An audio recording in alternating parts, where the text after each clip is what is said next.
आपल्या विविध मागण्यांसाठी कोळी बांधवांनी रायगड जिल्हाधिकारी कार्यालयासमोर सुरू केलेले आमरण उपोषण आठवडाभर सुरूच आहे। दरम्यान सुजित अग्रवाल यांनी उपोषणकर्त्यांची प्रकृती खालावल्याने त्यांना अलिबागच्या जिल्हा रुग्णालयात दाखल करण्यात आले। कोळी समाजाला अनुसूचित जमातीचे दाखले मिळावेत, जात पडताळणी समिती बरखास्त करावी यासह इतर मागण्यांसाठी हे उपोषण सुरू आहे। या आंदोलनाला राजकीय पाठिंबा मिळत असला तरी प्रशासनाने याची कुठलीच दखल न घेतल्याने कोळी समाजात असंतोषाचे वातावरण आहे। आता आंदोलन तीव्र करण्याचा इशारा कोळी समाजाने दिला आहे।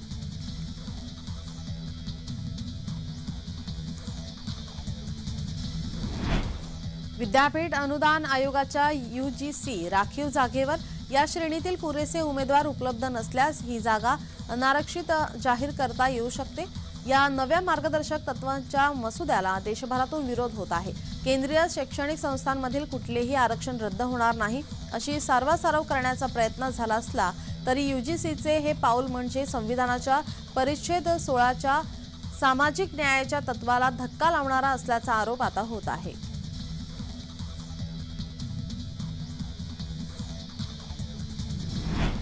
क्रिकेटपटू सचिन तेंडुलकर याची डीप फेक चित्रफित फिलिपाइन्समधून अपलोड करण्यात आल्याचे प्राथमिक तपासात निष्पन्न झाले आहे। तेंडुलकरचे स्वीय सहाय्यक रमेश पारधे यांनी या घटनेची पश्चिम विभागीय सायबर पोलिसांकडे तक्रार केली होती। त्यानुसार या प्रकरणी गुन्हा दाखल करण्यात आला होता। सायबर पोलिसांनी ईमेल कंपनीशी संपर्क साधला असून त्यांच्याकडून अधिक माहिती मागवली आहे।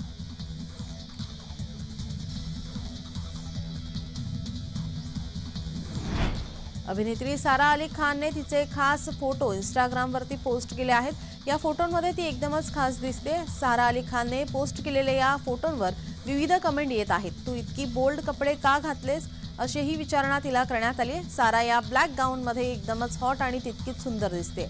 सारा अली खान सोशल मीडियावर खूपच सक्रिय आहे। ती कायमच तिचे खास फोटो सोशल मीडियावर पोस्ट करत असते।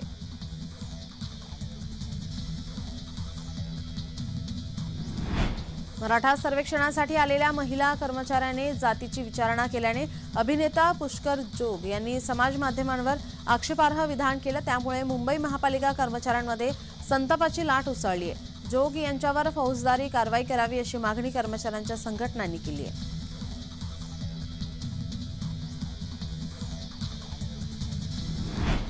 मुंबईतून थंडी गायब झाल्याची जाणीव झाली असली तरी फेब्रुवारीच्या पहिल्या आठवड्यात तापमानाचा पारा खाली उतरण्याची शक्यता आहे। मुंबईचे किमान तापमान 15 ते 16 अंशांदरम्यान पोहोचू शकेल। राज्यातही किमान तापमानाचा पारा खाली उतरू शकतो।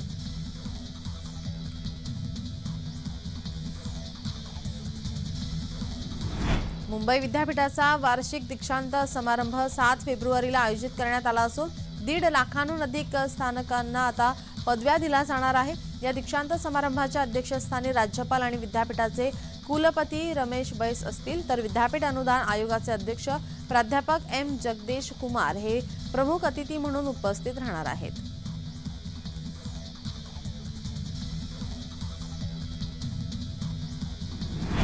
अमरावती आणि बडनेरा शहराचा आज आणि बुधवारी 2 दिवस पाणीपुरवठा बंद राहणार आहे।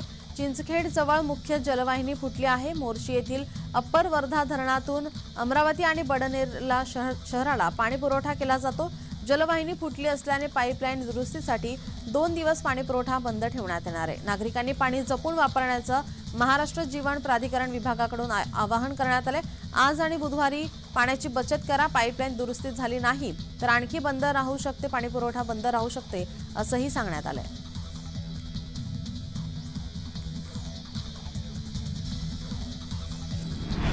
विद्यापीठांसह देशभरातील उच्च शैक्षणिक संस्थांमध्ये स्थानिक किंवा मातृभाषेतून अभ्यासक्रम सुरू करण्यात येणार आहे। त्या अनुषंगाने देशभरातील विद्यापीठे आणि उच्च शिक्षण संस्थांतील प्राध्यापकांना स्थानिक भाषेतून अभ्यासक्रम निर्मिती आणि अध्यापनाचे प्रशिक्षण दिले जाणार आहे।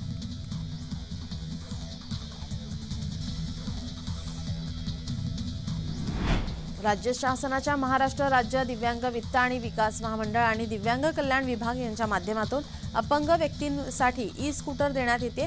यासाठी सर्वेक्षण करणे गरजेचे आहे। ठाणे जिल्ह्यामध्ये याबाबत प्रक्रिया खोळंबल्याने दिव्यांग नागरिकांना व्यापक स्तरावर अद्याप ई-स्कूटर वाटपाची प्रक्रिया राबवण्यात आली नसल्याची माहिती समोर आली आहे।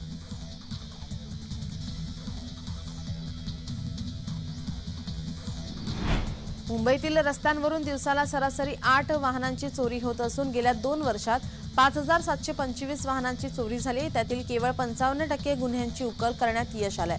चोरीला जाणाऱ्या 70% गुन्ह्यात असुरक्षित जागेत मोटरगाडी पार्क करणे हे मुख्य कारण आहे।